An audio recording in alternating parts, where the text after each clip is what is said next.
Hello and happy Easter! Oh yeah! I know it was on Sunday, but I haven't seen you until now, and it is lovely to see you. My name is Michael, and this is Coastline Kids Online. You've tuned in on a great day. It's a very exciting video today, right? I've got all sorts to show you, including the winner of the Great Bible Bake Off and the gunging from Sunday. I got gunged and it was gross. You're gonna have to stick around until the end to see it though. First up then, let's see the winner of the Great Bible Bake Off. We had our final two bakers, John and Peter, competing to make an Easter themed bake. Now, John's is a flower, which represents, of course, new life, and also when Mary Magdalene thought that Jesus was just a gardener when she met him at the tomb, not realizing it was Jesus come back from the dead. Or will it be Peter who wins? Peter has made a fish bowl out of an Easter egg, representing when Jesus made him fish on the beach after Jesus came back to life. Who will win? Let's find out right now. Oh, I'm so nervous. John, I'll try yours first. Very well, enjoy. Here we go. The flavors in this are just divine. You've made a beautiful cupcake, and I love the design of the flower. You've really excelled yourself. Oh, thank you so much. I think I've got a good shot at winning. The only slight worry that I have is that maybe I've made it too simple.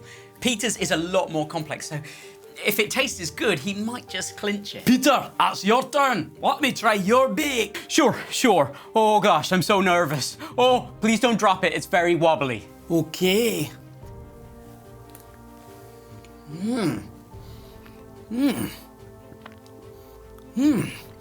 Oh, this is delicious. The mousse is divine. Is it caramel I'm tasting in that? Yes. Oh, it's truly fantastic. I love the fizzy fish you made too, and the egg. Oh, it's just perfection. The perfect thickness. Oh, wow, thanks a million. Bakers, you have done a fantastic job over the past few weeks. I am really proud of you both. But there can only be one winner. And the winner has been on a real journey, has really come into his own over the past few weeks.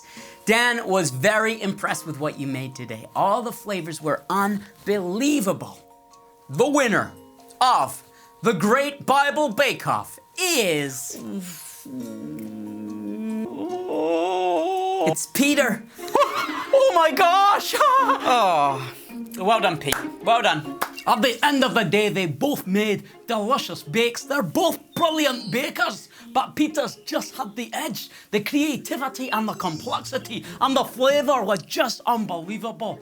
John did a great job too, but Peter's really was outstanding. Yes! I was so rooting for Peter. I'm so glad that he won it. Yes, come on! If you want to watch the whole video or any of the rest of the series, you can watch them all right here, right now on YouTube. Share them around, tell your friends. Oh, and while you're at it, why not subscribe too? Have you done it?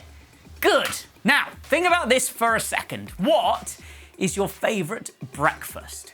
If you could have anything for breakfast, what would you have? On Easter Sunday, I think lots of people probably had chocolate for breakfast, chocolate Easter eggs. Oh, mwah, yummy. No better day than when you get to have chocolate for breakfast, is there? I think the second most popular breakfast, though, is probably going to be pancakes. Do you like pancakes? Yeah. Or maybe Pop-Tarts. Oh, Pop-Tarts are good. Cocoa Pops, who likes Cocoa Pops? Or what about a full English breakfast? Come on. Okay, tell me this, though. Do you like beans on toast? Some people love it. I love it, right? Some people hate it. What about, though, fish fingers? Do you like fish fingers? Probably not the best meal for breakfast, I guess, fish fingers. Don't really fancy fish for breakfast. Well, actually, do you know what I really wouldn't like to eat for breakfast is fish on toast. I mean, it sounds gross, and I think that's because it is, but it's actually what Jesus, or close to what Jesus fed Peter and some of his other disciples. Ah, bonjour, hello. I am Jean-Paul Poppery, the greatest detective in all of Charminster. Yeah, I know who you are. I created you. Well, yes, I mean, it was more for anyone new who doesn't know me. Anyway, I've been doing some detective work, and I think I know why Jesus fed his disciples bread and fish. Well, go on then, why? Well, we have to go all the way back to the beginning. Remember in December time, you started talking about Jesus and how he was born. Yeah, It's called Christmas. Happens every year, doesn't it? So. Very good, very good. Your deduction skills are incredible. And then, in January, February, and March, you've been speaking about Jesus' life, how he got baptized, healed people, and other stuff. Okay, well, someone's been watching the Coastline Kids videos. Yes, I have. Well, last week we heard about Jesus' death. How he died on a cross. He was nailed to the cross and took a punishment that we deserve. Well, want to know something amazing? I've discovered something I don't think anyone else knows. It's an incredible piece of detective work from me. He didn't stay dead. Jesus came back to life. Was that it? We all knew that already, didn't we? That's literally what Easter is all about. Okay, fine. I thought I was onto something there. But yes, well, I bet you didn't know this. I bet you didn't know that he wandered around on earth for 40 days before he went to go and be with God the Father in heaven. Okay, yeah. Maybe I didn't know that. Maybe I didn't. Well, what do you think then that Jesus did in those 40 days? Well, I reckon he probably went up to the people who killed him and went, la na na na na, you didn't kill me, I'm not dead, I'm back, baby, I'm back from the dead, how do you like me now? It's me, Jesus, and I'm back, ha, shove it, That is exactly what I thought, but you would be wrong. No. All he did was to hang out with his friends, people like Peter and John, his mates, the people who he hung out with all the time before he was killed. So, well, what's that got to do with the breakfast? Why did he make the disciples bread and fish? Yes. Well, Peter and John were both fishermen. And after Jesus died, they decided to go fishing again, which is exactly what Jesus found them doing at the very start of everything when he met them. And just like the last time, they didn't catch a single fish. Jesus then appeared and got them to put their nets on the other side of the boat again. They caught loads and loads and loads of fish. When Peter realized it was Jesus, he jumped into the water and swam to shore to find Jesus cooking him bread and fish. Well, yes, I know that, but why? Oh, Michael. It is obvious. They were fishermen.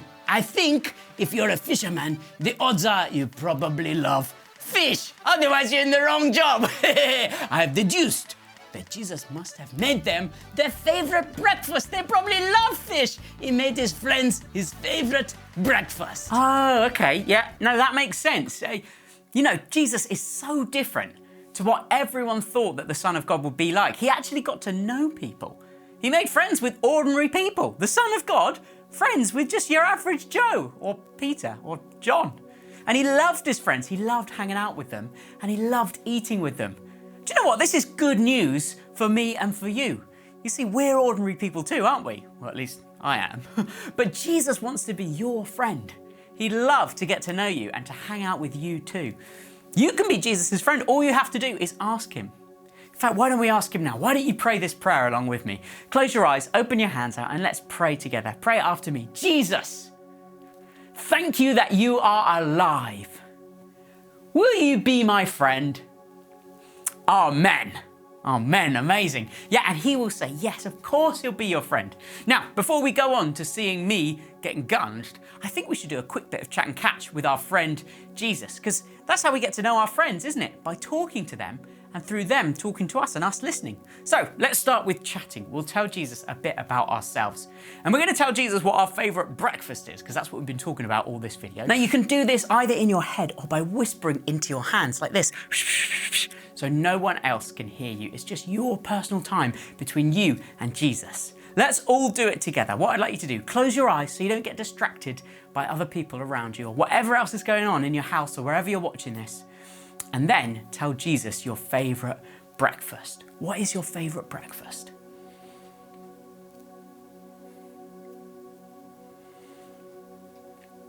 Amazing. Right, now what we're going to do is we're going to try and catch from Jesus. We're going to ask Jesus a question and then wait and see if we get an answer. Now, whenever Jesus answers me, it is usually just in a thought that I have. Or sometimes I get a picture pop into my head, or it could be any number of things, but usually they aren't all that impressive. I'm always hoping for a big, loud, booming voice, and I've never heard that. It's usually been something pretty unimpressive, just a thought that pops into my head. Well, how do you know that it's from God then, right? I have a little rule, right? If it's a good thing, it might be from God. And if it's a bad thing, it's not from God. So if it's a bad thing like, oh, you're stupid and I hate you, that is not from God. But if it's a good thing, you're great, Michael, I love you, I think you're amazing, that could be from God. And do you know what? I don't think I'll ever be 100% sure that it is God speaking to me and not just my own brain making things up. But I'd rather give it a go and get it wrong than not try at all. And at the end of the day, what's the worst that happens? Maybe you've got it wrong. Oh well. So, would you try this for me then? Close your eyes with me and then let's ask Jesus what his favourite breakfast is and why. Jesus, what is your favourite breakfast and why?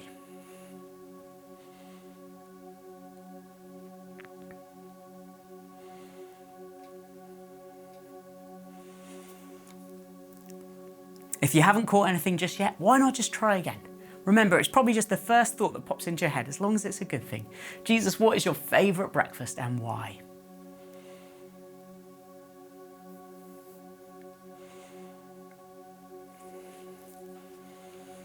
I caught something this time round. I thought he was saying to me that he likes Pop-Tarts because he loves sharing them with me. He loves eating them together with me, and Pop-Tarts is one of my favourite breakfasts. They're delicious. Now, don't worry if you didn't catch anything. You can always try again later, but it's actually totally fine if you don't catch anything. Sometimes I do, but sometimes I don't, or sometimes I'm really not sure. It's like, Pop-Tarts, you're out of your mind. That's just me coming up with my favourite breakfast again. Who knows? But why don't we give it a go, you know? It's always worth having a try. Okay, right, enough of this. It's time for Gunge! Are you ready to see me getting gunged from Sunday? Of course you are. Here it is. 3, 2, 1.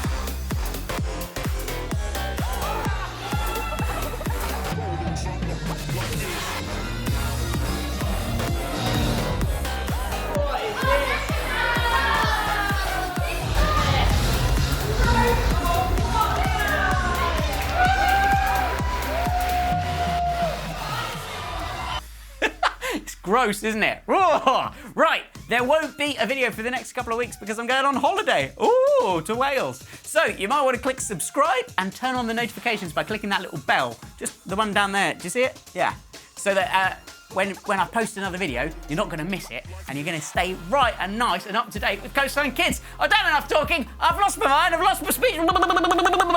Bye.